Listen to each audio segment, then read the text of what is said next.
Hi, welcome back. So, we have 2 weeks left of class before the end of the semester, and this week and next week we're going to be talking about two different topics that you need to know trig for in order to understand these topics, but these topics don't necessarily follow directly from what we have talked about before. This week we're going to talk about vectors, and next week we're going to talk about polar coordinates, and both of these topics play a big role in your future classes. Polar coordinates, you will see those quite a bit in Calc 2 and Calc 3, and vectors, which is what we're going to talk about today and on Wednesday, is a huge topic that you will definitely want to know when you take your physics class and when you take Calculus 3. So for those of you that are going in to take college physics, probably on day one you will get another introduction to these vectors, but I think it'll be really helpful for you to sort of see this now, so that when you run into day one of your college physics class, then that won't feel like quite such a wild ride.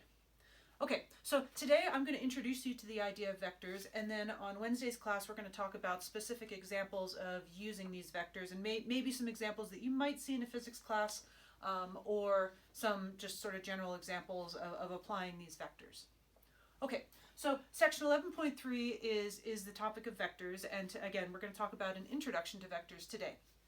Okay, so there are two types of quantities.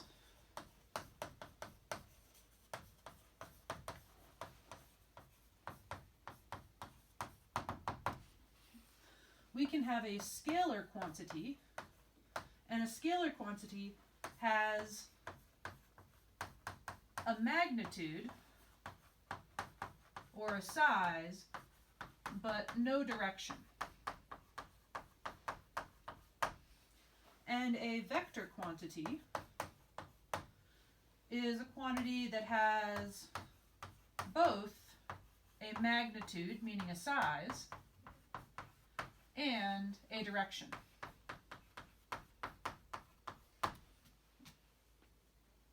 So typically when we represent a vector, we represent it by drawing an arrow. So we represent a vector with an arrow. And this magnitude, or the length, is the magnitude or the size is our length of the arrow, and the direction is where the arrow is pointing.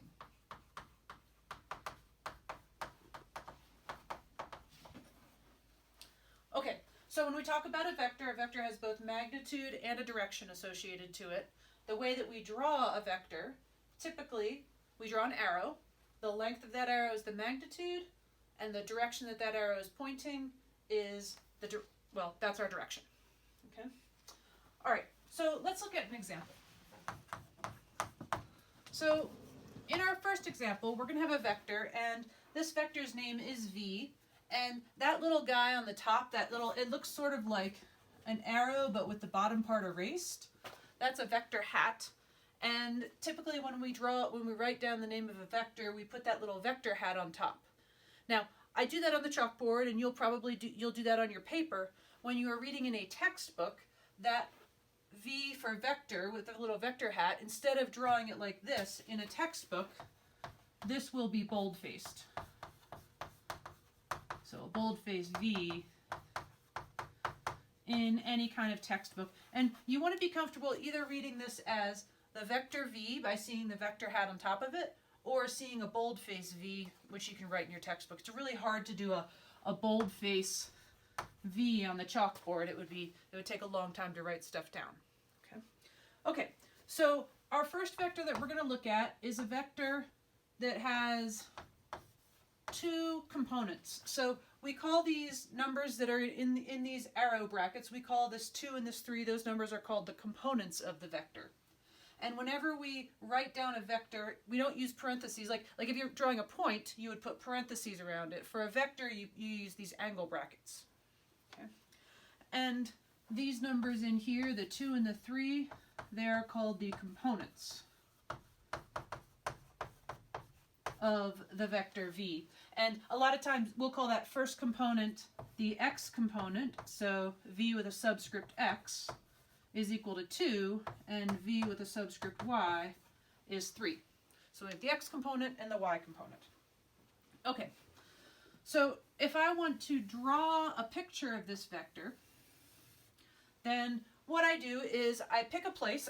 The first vector that I'm going to draw, I'm going to start at the origin, and this says I want to move 2 units in the x direction and 3 units in the y direction, and I want to draw an arrow whose tail, this part back here at the beginning, at the end without the arrow, that's called the tail of the vector.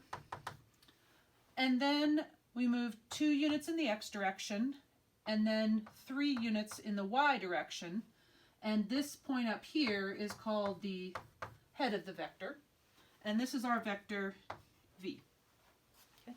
Now, there's nothing special about starting at the origin. I can pick any starting point that I want to draw this vector. So let's say that I pick the point 1, 2, 3, so -3, +1, and I start at that point.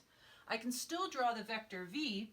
I need to move 2 units to the right, so 1, 2 units to the right, and then 3 units up. So 1, 2, 3 units up, and I start at the tail, and I draw an arrow that points toward the head of the vector, and here is what we call another representation of the vector v. So these are 2 different representations of our vector v. Okay. Again, it doesn't matter where I start the vector. I can pick maybe my starting point to be down here at -4, 0, and I move 2 units to the right and 3 units up, and I draw that vector. Every single one of these vectors is the vector v. They're just different representations. Every single one of these, if I've drawn these to scale, like if I had a perfect graphing paper on the board, every single one of these vectors would be exactly the same length and would be pointing in exactly the same direction. Okay, so all of these different representations, maybe I'll point out one definition, something that you might hear about, is something called the position vector. So you can have all these different representations, but in particular, the representation of our vector v with the tail at the origin, and, well, with the tail at the origin, is sometimes called the position vector, or position representation.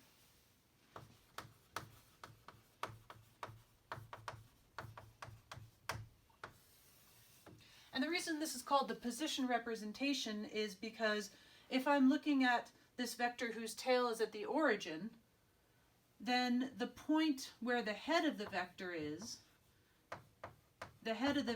is pointing at the point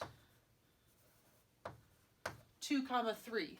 So this vector, which starts at the origin, is pointing at the position which has the same components as the vector. But otherwise, you can draw a vector anywhere you want, as long as from your tail to your head, you move in the horizontal direction by the fx, or by the horizontal component, and you move in the vertical direction for the y component. Okay, so now we have a picture of a vector.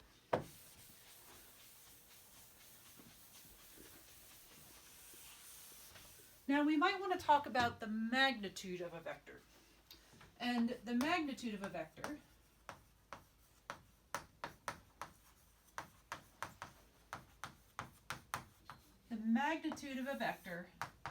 is the length of the arrow that we draw. So we write this as, here is our vector v, and we put absolute value bars around that vector. And we read this as, this is the magnitude of our vector. Okay. So in general, if you have a vector, here it is. Here is this vector named v. And let's say that our vector has two components, the x component, which is vx, whatever that number is, and the y component, which is vy. What this says is, from the tail, we move over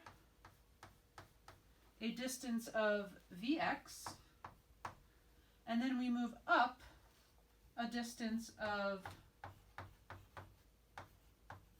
vy. Okay. So if we want to know the length of our vector, and if I'm talking about the length, then I'm going to put absolute value bars around my vector. If we want to know that length, I can look at this and say, that looks an awful lot like a right triangle. And when I have a right triangle, I can think about the Pythagorean theorem.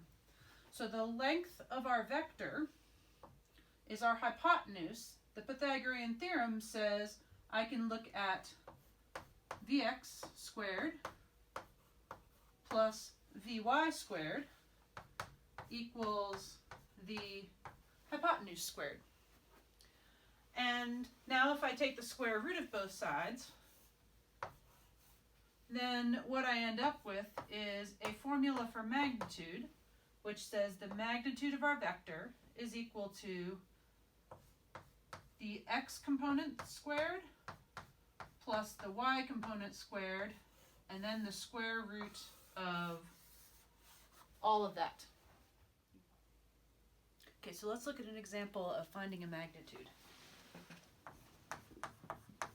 So let's say we have the vector v, whose x component is 2 and whose y component is 3. And so if I draw a picture of this vector, if I choose to start this vector at the origin, then that means from the origin I want to move 2 units to the right and 3 units up, and I want to draw an arrow that starts at the origin and ends at the point 2, 3, so 2 units to the right, 3 units up. So this is our vector v, and what we'd like to do is we would like to find the magnitude of our vector. So the magnitude of our vector is going to be the x component squared plus the y component squared, and then square rooted. So in this case we would have 4 plus 9 square rooted, so that would be square root of 13. So this says that the magnitude of our vector, or the length of our vector, is square root of 13. Now I can kind of see that makes sense up here. If I take this vector and I turn it into a right triangle, then I have the x component is 2 and the y component is 3, and really what I'm doing is finding the length of this hypotenuse, which is our magnitude. Okay, so we have vectors, we can draw them based on their components, we can find the length of them, calculating the magnitude. We can also add two vectors.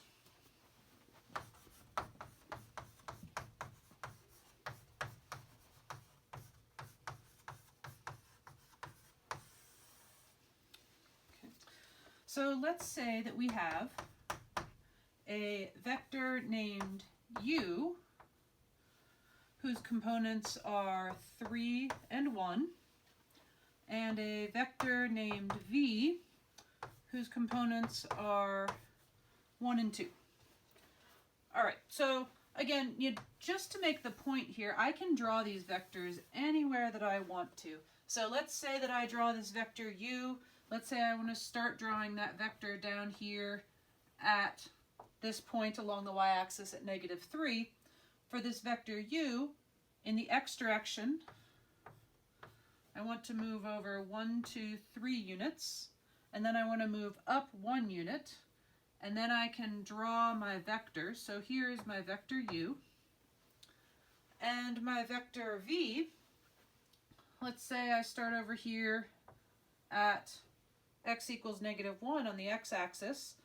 I move 1 unit to the right and then 2 units upward. So 1 unit to the right, 2 units upward, and I draw that vector here. So there is my vector v. Okay. It does not matter where I draw them, any place I draw them, as long as from the tail up to the head we move x units to the right and then y units up. Okay, okay, so let's say that we want to add these two vectors. Let's say that we want to add the vector u plus v. We can do this in two different ways. One way is that we can add these vectors geometrically.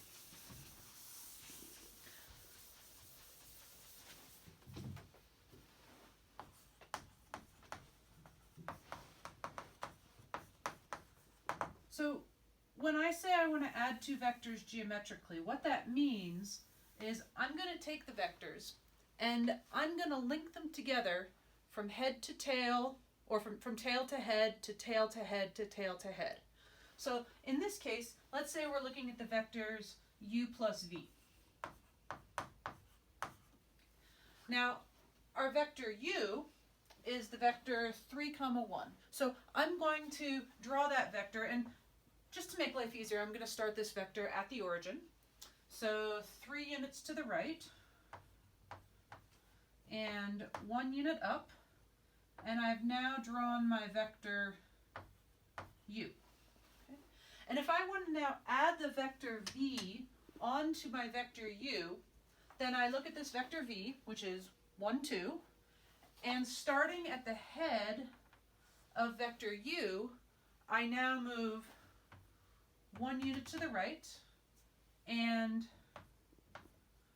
2 units upward. And this is my vector v. Okay. So now that I've written both of my vectors from tail to head to tail to head, and if I had a third vector, maybe a w vector, then I would then link that one by putting w's tail at v's head. Once I'm done, I look at the tail of my starting point to the head of my last vector, and I connect them. And this vector that I have created here, this is what we call our resultant vector, and this vector is the vector u plus v, sometimes called the resultant vector. Okay. Now, if I've done a really good job of drawing this, and I've drawn things nicely and drawn them to scale, then I can figure out what this vector u plus v, what its components should be. Because if I look from my tail up to the head, I moved 1, 2, 3, 4 units to the right. And then 1, 2, 3 units up. So u plus v is equal to 4, 3. Okay? So that's how I would draw this algebraically. Geometrically. Now, if I want to do this algebraically,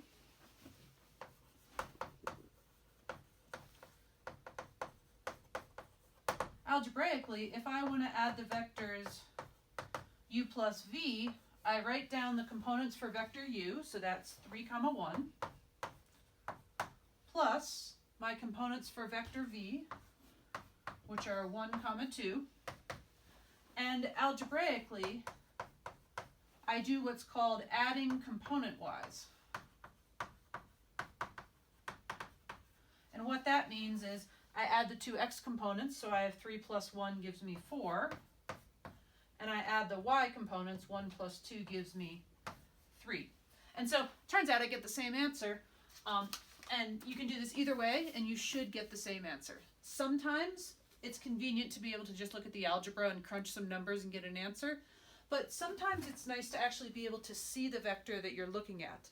The resulting vector in this case is this longer vector, and I can actually see the direction that it is pointing in. So you want to be able to add two vectors both ways, both geometrically and algebraically. Okay, so now that we've added vectors, another thing we can do is that we can multiply a vector by a scalar.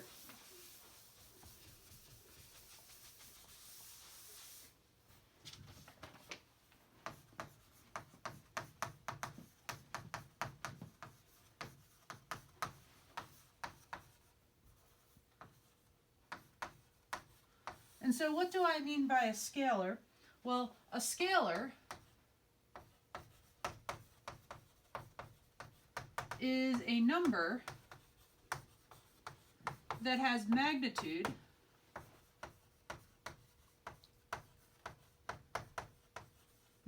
meaning a size. A scalar is a number that has magnitude but no direction associated to it.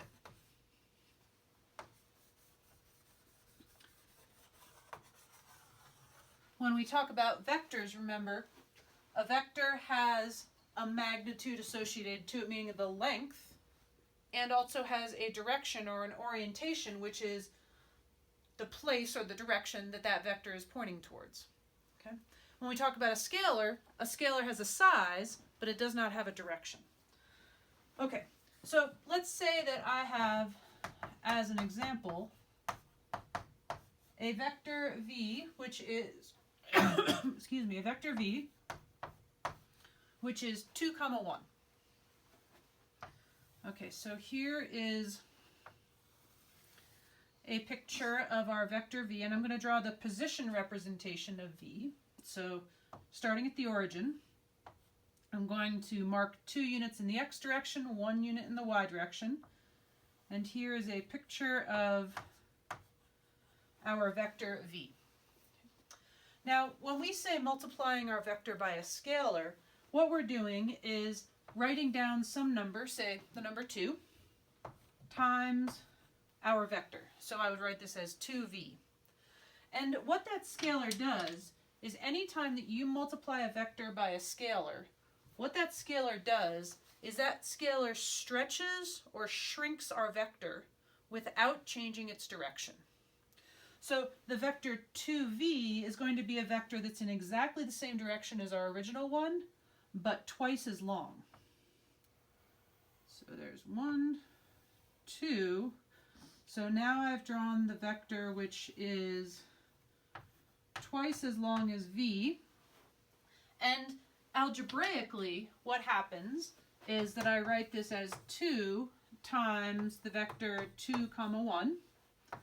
And I can take that scalar and I multiply it times both components. And so I would have 2 times our vector v will be 4, 2 times 1, which is 2. Okay. And I can kind of see that. I kind of eyeballed this one, but in this case, we moved 1, 2, 3, 4 units to the right and 1, 2 units up. Okay, so multiplying a vector by a scalar changes the vector's magnitude, meaning size or length, but not the direction of the vector. Now I'm going to put a little asterisk on this because there's one sort of case where the direction changes, and that's when you multiply by a negative. So let's say that I look at multiplying by -1. Well, if I have -1 times our vector, that means I have -1 times, in this example, 2, 1. Which gives me, when I distribute the -1 to both components, I have -2, -1. Okay, so drawing this over here, we have, let's see, that's not going to show up very well. Let's try it with purple. I have a vector here, -2 in the x direction, -1 in the y direction. This is the vector -1 times our vector. And what you'll notice is it's the exact same length as the original one, but in the exact opposite direction. So when we multiply by -1, this puts our vector v in the opposite direction from its original. Okay. And we can write this -1 times v, -1 times our vector v. You can also just write this as negative v. Okay. So if you throw a negative in front of the vector, then it points the director in exactly the vector in the exact opposite direction. Okay. So we've talked about adding vectors. We've talked about multiplying a vector times a scalar. And then we want to also be able to combine these two operations together. So we're going to look at one more example of doing some combinations of vectors.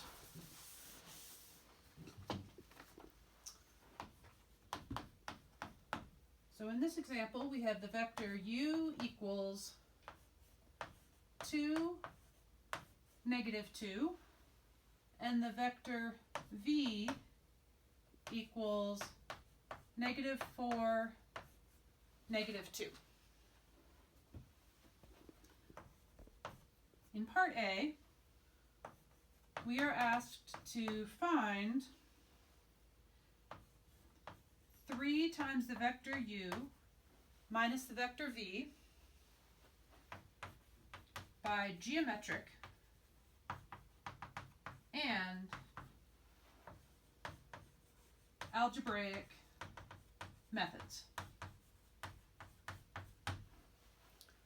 Okay. In part B, we are going to be asked to find, and then I have a vertical bar with 3u minus v, and then the other vertical bar. So this says find the magnitude of 3u minus v. So to answer part B, the first thing we want to do is draw a picture for our geometric method, and then come up with our new components via this algebraic method. Once we have our components for our new vector, we can find its magnitude. Okay, so let's draw a picture.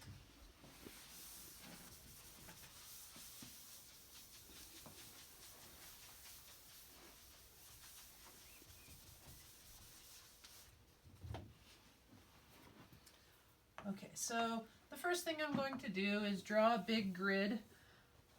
If you happen to have graph paper at home, drawing vectors, it's really helpful to have graph paper to do this on. All right, so I'm going to draw a bunch of hash marks here. Hopefully I draw enough. If not, then I'll add more later. So 1, 2, 3, 4, 5, 6.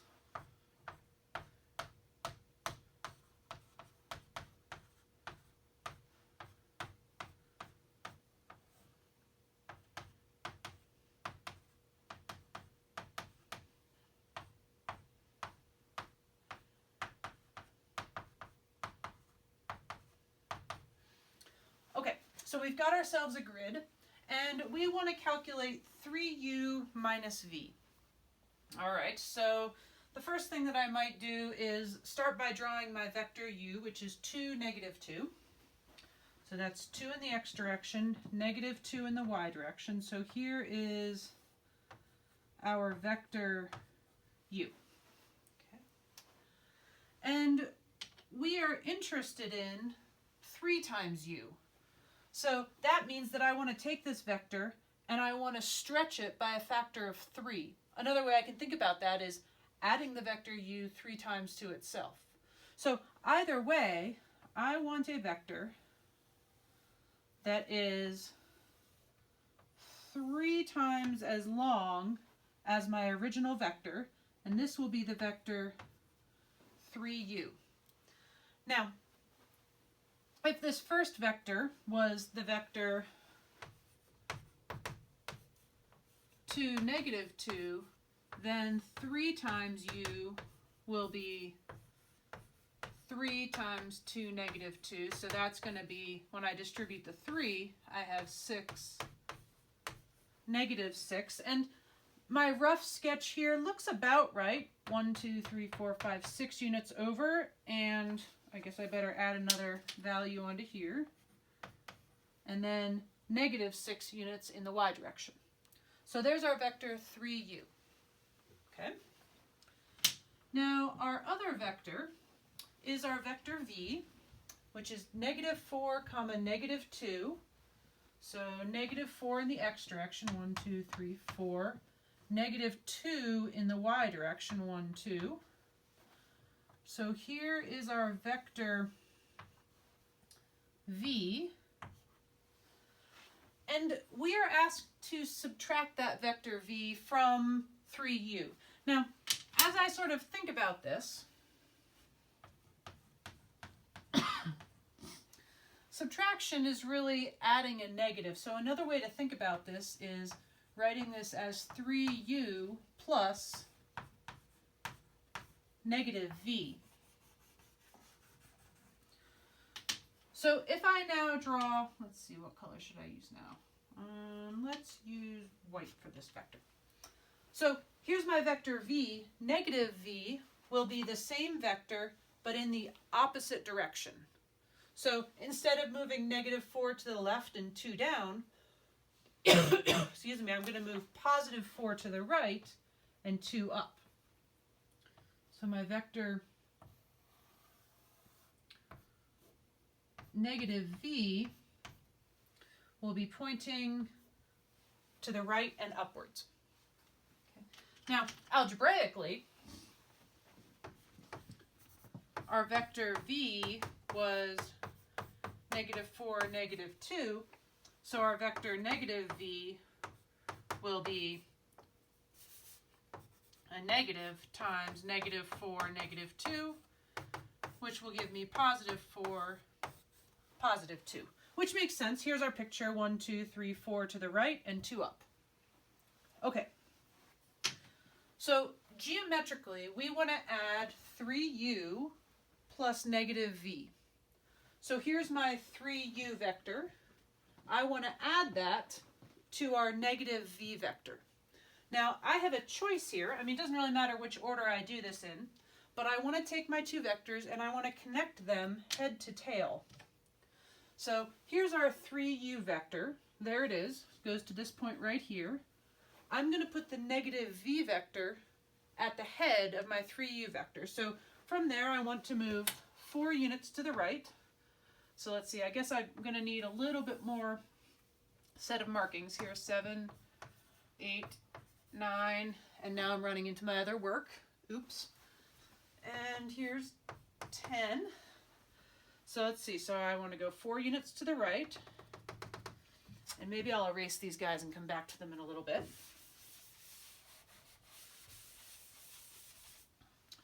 So 4 units to the right. Bring me over to 10. And then 2 units up. So we're at -6, and we're going to go up to -4. So here's our vector -v. Okay, so we have connected 3u plus -v. So our resultant vector, our final vector, will be the vector that starts where we started our chain and ends where we ended our chain.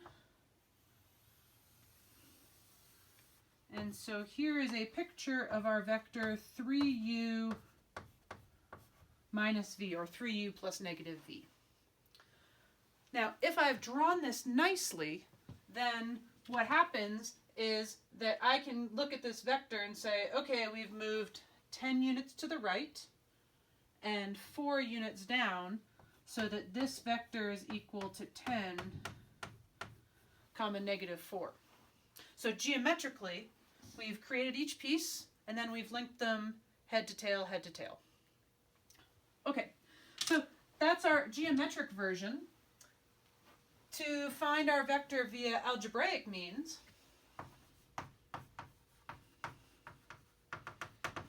I'm looking at 3u minus v. So we have 3 times our vector u, which is 2, -2, minus our vector v, which is -4, -2. So I can do a little bit of cleaning up here. I can distribute this 3 through the parentheses, or through the different components of my first vector. So I have 6, -6. And then I can distribute this negative, so it becomes plus 4, 2. So I've distributed the negative through the parentheses. And so now I'm adding two vectors, and I can add the vectors component-wise. Add the x components. 6 and 4 is 10. Add the y components. -6 and 4, -6 and 2 is -4. And so we've now calculated this algebraically. Okay. So we have our pictures. Our last part is to find the magnitude of the vector 3u minus v. And so to calculate the magnitude of 3u minus v, we are calculating the magnitude of the vector 10, -4. If I'm thinking about this geometrically, what I'm seeing is here is the hypotenuse of my triangle if I were to create a triangle that goes up to the x-axis. So I've got one leg and the other leg, which is my x component of the vector, my y component of the vector. To find the length of the vector, the length of the hypotenuse, I use the Pythagorean theorem, or I can shortcut it and say that our magnitude is the x component squared plus the y component squared. My y component is negative, so I'd better put it inside parentheses. That whole thing square rooted. So we have 100 plus 16. So we have a magnitude of square root of 116, which is a perfectly fine exact value. But if you want to, you can type that into your calculator. And what I got when I typed it into my calculator is this is approximately 10.77. So the length of our resultant vector, if you put a tape measure on it, will be 10.77, whatever your units are. Okay, so now we've seen some of the basics of how to deal with vectors, add them, multiply them by scalars, how to think about them geometrically as well as algebraically. In part 2 of today's class, we're going to see how trigonometry plays into all of this vector stuff. Okay, thanks.